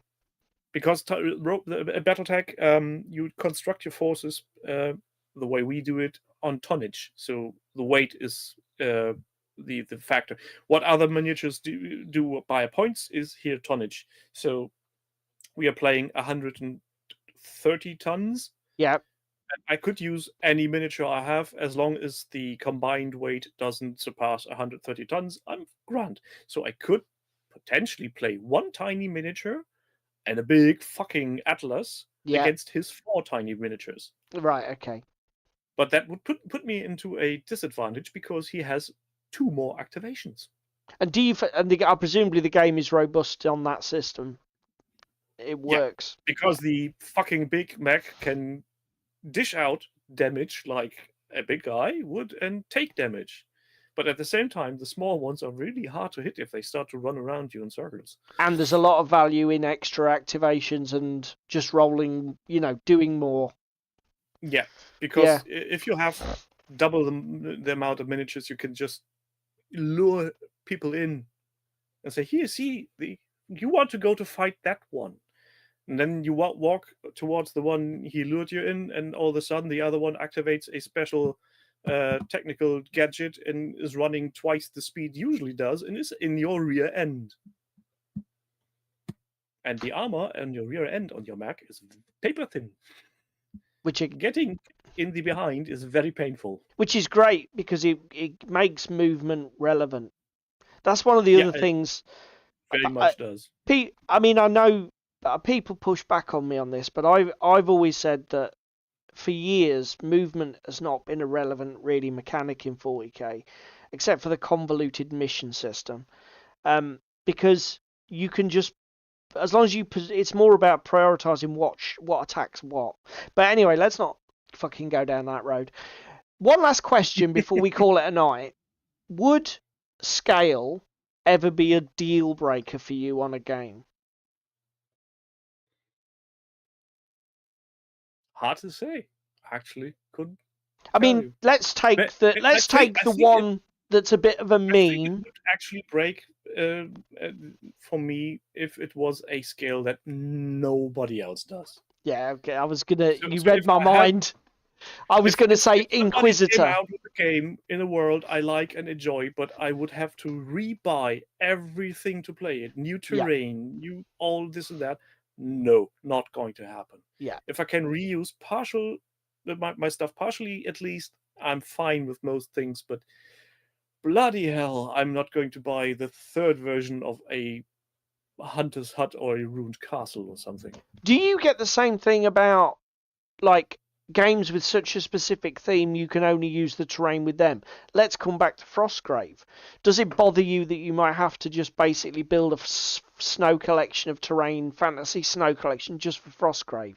Or do you not intend to do that?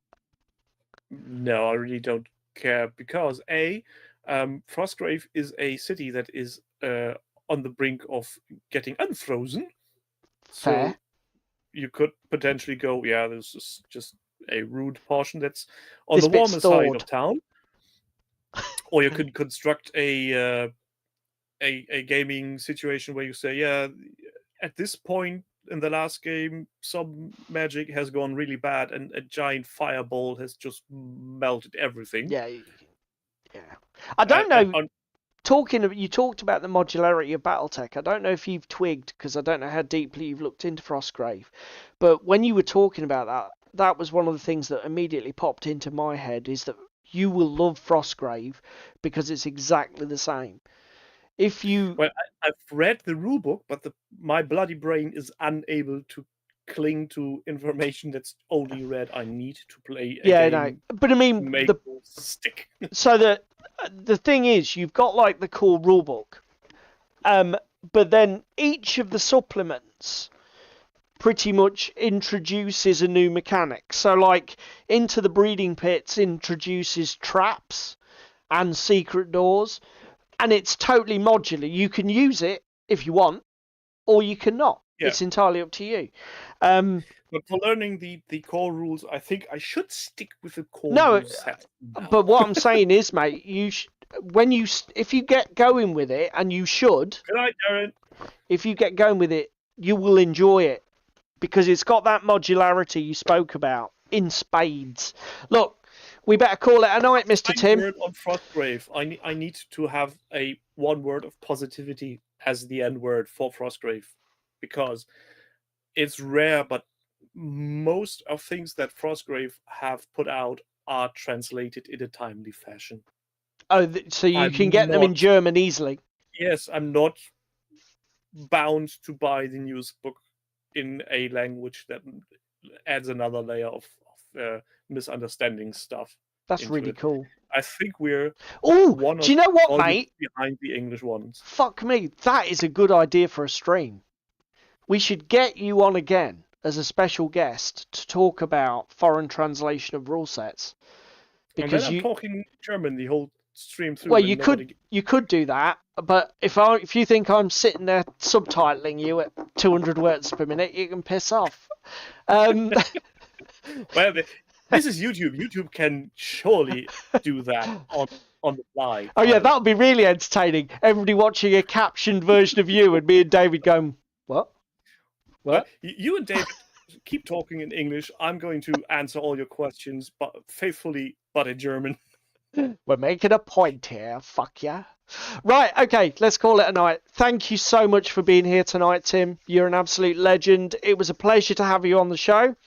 I've already put it in the description box for the video. Please go and check Tim out on his Twitch channel. Did I get this correctly? Spam and David are in a hot tub tonight? Yes, apparently there's one at the place they're renting. I'm calling it David is going to be a dead summer next year. It'll happen. Just saying. Who's a hot tub? Get out of here. So, yeah, go and check him out. He's got a Twitch channel. Was it every Tuesday night, 8 p.m. UK time, Tim? Yes. So over on Twitch, again, it's linked in the description. You're Sundancer GE. And he also puts his VODs on YouTube, some dude on YouTube. But again, use the link down below because there are loads of channels that use the same variation of some dude on YouTube. Who thought people have no fucking imagination? I didn't. Stay classy.